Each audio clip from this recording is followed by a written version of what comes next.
اب میں دعوت سخن دیتا ہوں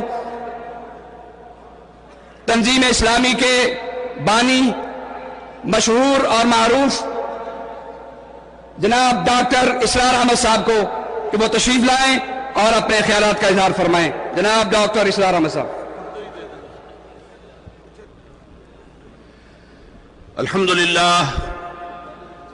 الحمدللہ وکفا والصلاة والسلام علی عباده الذین اصطفى خصوصاً علی افضلهم وخاتم النبیین محمد الامین وعلی آلہ وصحبہ اجمعین. اما بعد فاعوذ باللہ من الشیطان الرجیم بسم اللہ الرحمن الرحیم. فقد قال اللہ تبارک وتعالی کما ورد 3 مرات فی القرآن هو الذي ارسل رسوله بالهدى ودين الحق ليظهره على الدين كله. صدق الله العظيم. رب اشرح لي صدري ويسر لي امري واحلل عقدة من لساني يفقهوا قولي. محترم اور مکرم قابل احترام علماء کرام، خادمین ختم نبوت اور معزز حاضرین، السلام علیکم ورحمۃ اللہ وبرکاتہ. میں اس عظیم الشان جلسے میں صرف حصول سعادت کے لیے شریک ہونے کے لیے آیا تھا. میرا خطاب کا کوئی پروگرام نہیں تھا. میں شکریہ ادا کرتا ہوں منتظمین کو کہ انہوں نے مجھے چند منٹ عطا فرمائے ہیں. خاص طور پر مجھے اس کی ضرورت اس لیے محسوس ہوئی کہ مجھے امریکہ سے کچھ ای میلز آئیں کہ وہاں قادیانیوں کا ویب سائٹ جو ہے وہ میرے نام کو اپنے حامیوں کے طور پر استعمال کر رہا ہے. میں نے ان کا جواب دیا یہ بہتان ہے، جھوٹ ہے، افتراء ہے، بکواس ہے. اور میں نے کہا کہ میں ڈنکے کی چوٹ یہ کہتا ہوں، یہ میں اعتراف کرتا ہوں. اوائل عمر میں مجھے کچھ شبہ تھا کہ یہ جو ربوائی ہے یا قادیانی ہے یہ تو غلام احمد لعنت اللہ علیہ کو نبی مانتے ہیں، ان کے تو کافر ہونے میں کوئی شک نہیں، لیکن لاہوری تو صرف مجدد مانتے ہیں، تو ان کے بارے میں کچھ شبہ تھا. الحمدللہ بہت جلد وہ شبہ رفع ہو گیا تھا. اور یہ سب جو بھی علماء ہیں جنہوں نے بیڑا اٹھایا ہوا ہے ختم نبوت کو عام کرنے کا، یہ انہی کے طفیل ہوا ہے کہ وہ ہدایت مجھے نصیب ہوئی. اور میں آج ڈنکے کی چوٹ کہہ رہا ہوں، آج سے نہیں 40 برس سے کہہ رہا ہوں کہ قادیانی، خواہ وہ قادیانی تھا یا ربوائی ہے یا لاہوری ہے، جو بھی کسی درجے میں، نبی تو دور کی بات ہے، مجدد دور کی بات ہے، مسیح موعود دور کی بات ہے، اگر اس غلام احمد قادیانی کو مسلمان بھی مانتا ہے تو وہ دائرہ اسلام سے خارج ہے. اور یہ ہر نوع کا قادیانی جو ہے دائرہ اسلام سے خارج ہے، اس میں کسی شک و شبے کی گنجائش نہیں ہے.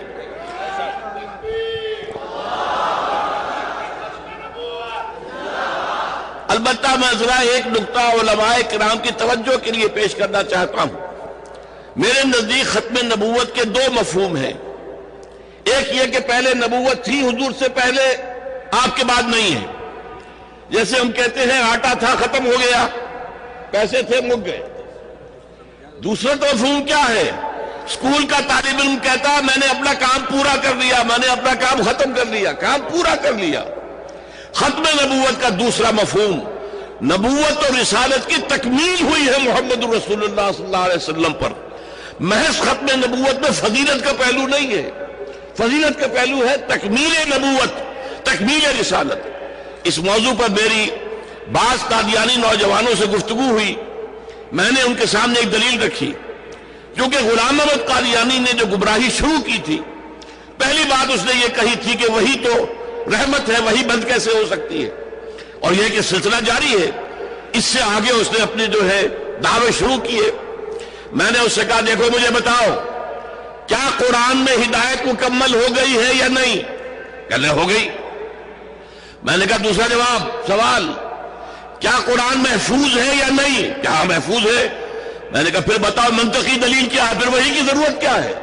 ہدایت مکمل ہو گئی، الہدا آ چکی. یہی وجہ ہے کہ تورات میں بھی اگرچہ ہدایت بھی تھی، قرآن کہتا ہے اِنَّا أَنزَلْنَا التَّوْرَاةَ فِيهَا هُدًى وَنُورٌ، اس کی حفاظت کا ذمہ اللہ نے کیوں نہیں لیا؟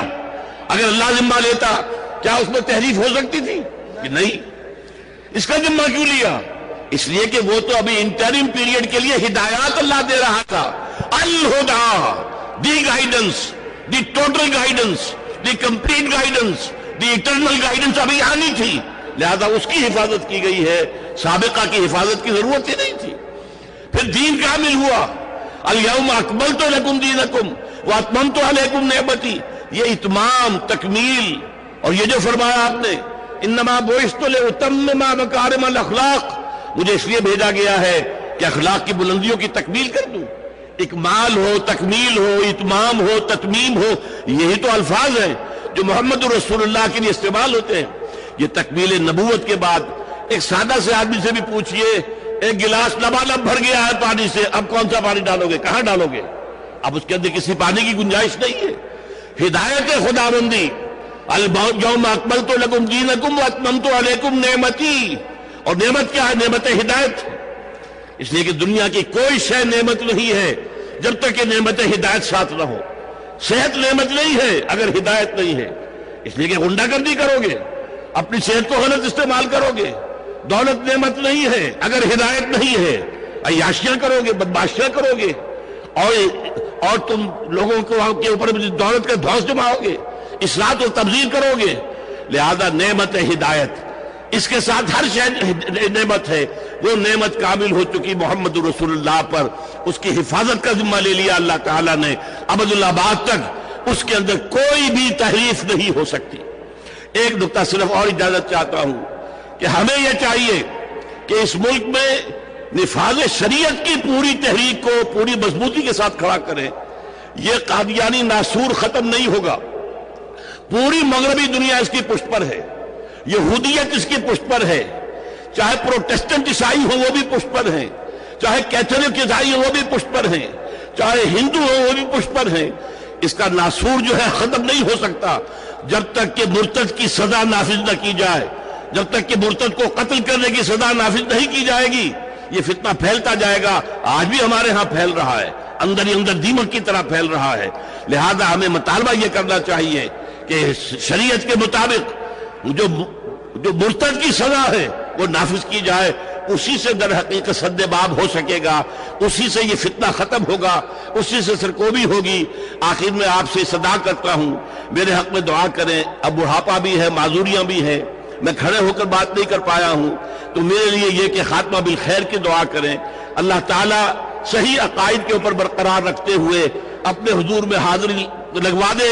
اللہ تعالیٰ سے میں دعا کرتا ہوں اپنے لیے بھی اور آپ سب حضرات کے لیے بھی. اقول قولی ھذا واستغفر اللہ لی ولکم ولسائر المسلمین والمسلمات. جزاکم اللہ خیرا. حضرت ڈاکٹر صاحب آپ حضرات کے سامنے خطاب فرما رہے تھے. انہوں نے اپنے خطاب میں مطالبہ کیا ہے کہ جب تک پاکستان میں مرتد کی شرعی سزا نافذ نہیں ہوگی تب تک قادیانیت کا فتنہ ختم نہیں ہوگا.